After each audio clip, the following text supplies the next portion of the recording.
Yes, twongeye kubahereza ikaze mwebwe mwakanze subscribe ku Nkuba Sport TV. Uyu munsi rero tugiye kugarukira hamwe turebe za ndani mu kipe ya APR ndetse n'ikipe ya Rayon Sport Gikundiro Osaro ry'Inyanza byamaze kuba confirmed ku tariki ya 16 z'ukwezi kwa gatandatu uku kwezi twakandagiyemo kabisa izaba icakirana n'ikipe ya Yanga Africans.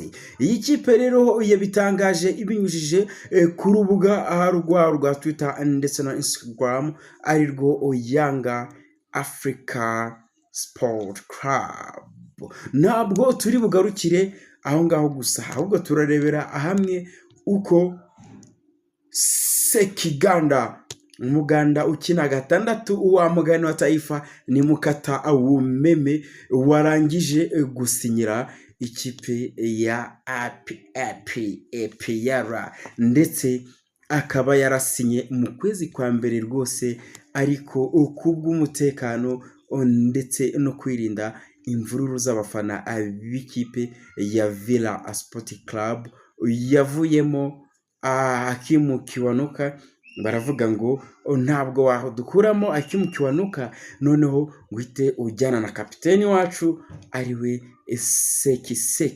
Sekiganda Monye Kikwembe, akaba ari nawe team captain w'ikipe ya Villa Sport Club yahariya muri Uganda. Tubibutsa ko iriya kipe ya Villa ari ikipe ifite abafana, iyo ni ikipe ya Express mu Bugande, ni nkuko tuvuga Rayon Sport ndetse APR. Ariko ntabwo tugarukira aho ngaho gusa, kuko Inkuba Sport TV tubagerera ahantu hose.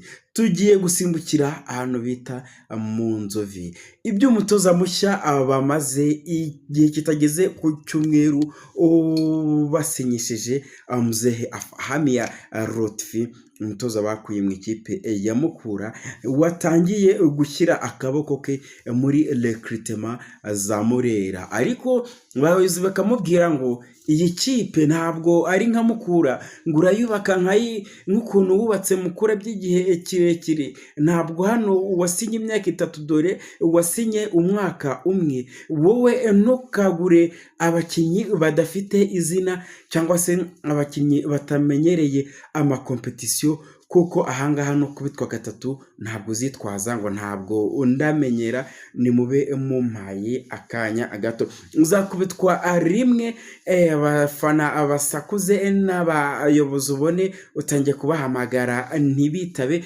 Bira wavuze ko ipantaro itari kugufata mu ikipe ya MVC muri Rayon Sport n'ishati rwose.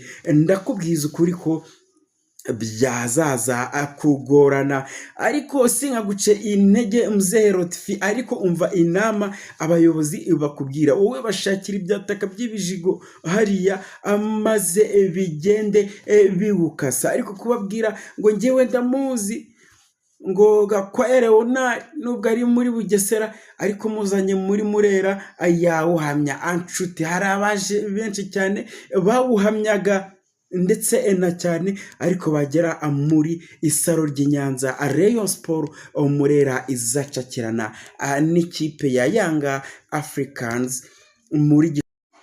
Ariko nubwo iyi kipe ya Rayon Sport izakina n'ikipe ya Yanga Africans, hari indi nkuru nziza yuko ibyamana yirirwa handi igataha i Rwanda, ariko cyane cyane mu bakunzi ndetse n'abafana aba Rayon Sport bahamya ko aribo bafana benshi mu gihugu cy'u Rwanda ndetse no ku isi, ko mu Rwanda ikipe ikunzwe ari ikipe ya Rayon Sport.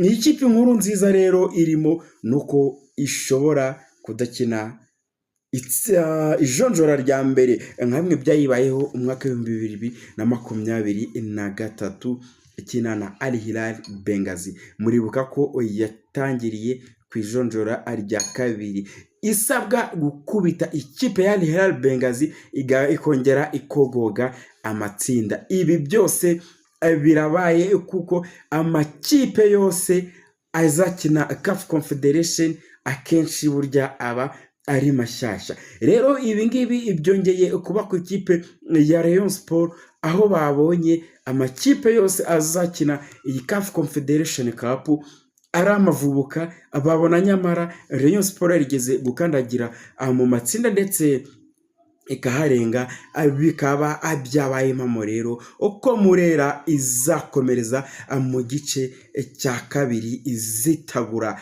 amakipe yatsindiye kipe bizakina, ikongera rwose ikivuruguta mu matsinda. Iyo ni inkuru nziza ku bantu bafana Rayon Sport, ikipe y'Imana nk'uko bakunda kubivuga. Iyi nkuru rero uyakiriye gute? Wowe utarakanda subscribe, uyu ni wo mwanya mwiza wo kuyikanda kugira ngo tujye twibanira mu makuru izandani ndani.